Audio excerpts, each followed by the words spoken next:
So, quick update. Not on that mighty beast, but here at Dave's Garage. I'm Dave, my garage, which isn't as full as it used to be. Why? Well, because we done blown up the Triumph. Now, the good news is that it appears to be, I talked to the tech today from Triumph, and he said, he hasn't pulled the motor apart entirely, but he's not seeing metal pieces in there. He did see one little piece of metal up on top of the exhaust valve, but he did do a leak down test. What were the results of said leak down test? Well, he said that, I'm trying to figure this out. No, I'll wait till I get off here. So anyway, he said that did a leak down test. It was 3% on one, which he said is almost nothing. It's perfect. It's right where you want. The other side was 100%. So it all leaked out.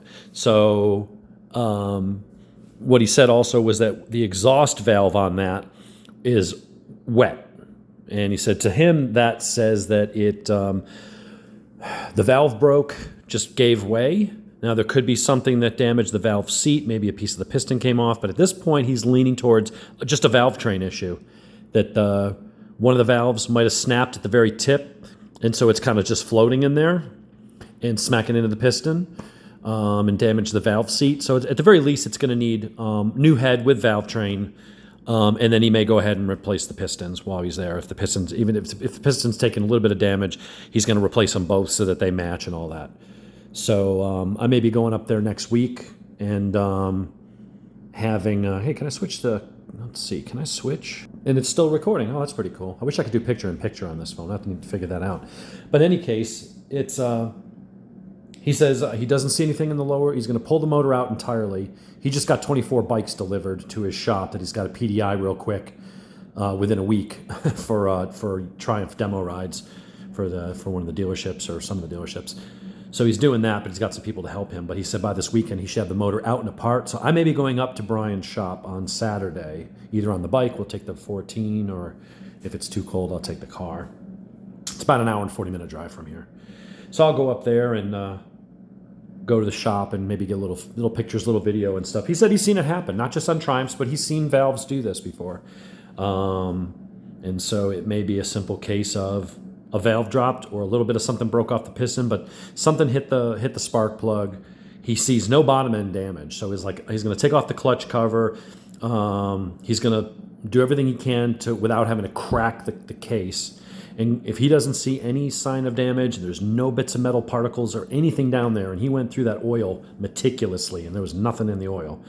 So he's going to do a couple other things, and it may just be as simple as he's got to replace the pistons and replace the head. With all new valves, and then put it Humpty Dumpty back together again. And he said, if that's the case, he said, go ride it like you stole it. He said, these things are supposed to be able to run, hard like that. Now, you may shorten the life from a $100,000 motor, or 100,000 mile motor to a 65,000 mile motor. But he's like, for as long as you're going to hold a bike, and most people tend to ride bikes, you're not going to hurt it. This is just one of those things where a part just failed. He's 90% sure that it's simply a valve broke. The other 10% says maybe the piston broke, and that piece of piston then damaged the valve and the spark plug. But either way, he's like, it seems like it's all limited just in the head. If that's the case, that's a quicker repair and quicker to get and quicker to put back together. And if we don't have to go into the bottom of the motor and crack the case and build the bottom end, then this just makes this repair quicker and easier. So who knows? Maybe in a few weeks we'll be back out and running, and I can go ahead and sign up for that track day with it and get back to making some good content with the Speed Twin. As much as I like the Street Triple RS, I'm not going to do anything on it right now. If he says the motor's good, I'm trusting him. The guy is extremely knowledgeable and skilled at what he does. So I'll just keep that bike for now, and then maybe when the 2023s actually start hitting the Street Triple RSs, hit the dealers, maybe I'll like it enough that I'll go ahead and trade it in. But that's the update for now. Hopefully we'll get some pictures, and I'll go up there and take some really nice pictures of the damage and what happened inside the motor. And at that point, we should have something definitive to say, yeah, this is what broke. He says he can't think of anything I would have done that would cause it. He's like, you're running it hard, but that's what they're supposed to do. It's a sport bike, even though it looks like a cruiser. He's like, it's a sport bike.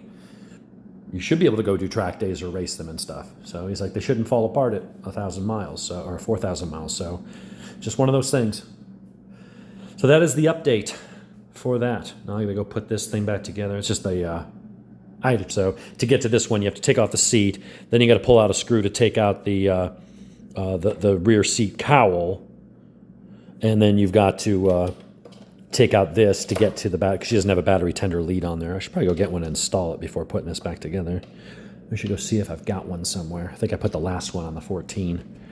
But in any case, I got to go put this back together, and then that'll be able to ready to ride. So that's the update from Dave. That was my garage, and this is Dave. So hit like, subscribe, stay tuned. We're going to have more Speed Twin. Either way, whether I keep this long term or not, or I trade it in late spring, early summer, we're going to have some more content, and we're going to try to get this out on track at least once before it goes, if it even goes. I love the bike, so as long as I feel like I can trust it, it ain't going anywhere. If I feel like maybe it's not the right tool for the job, if I'm going to be riding it hard like that 70% of the time, we might trade it in. We'll see. Later.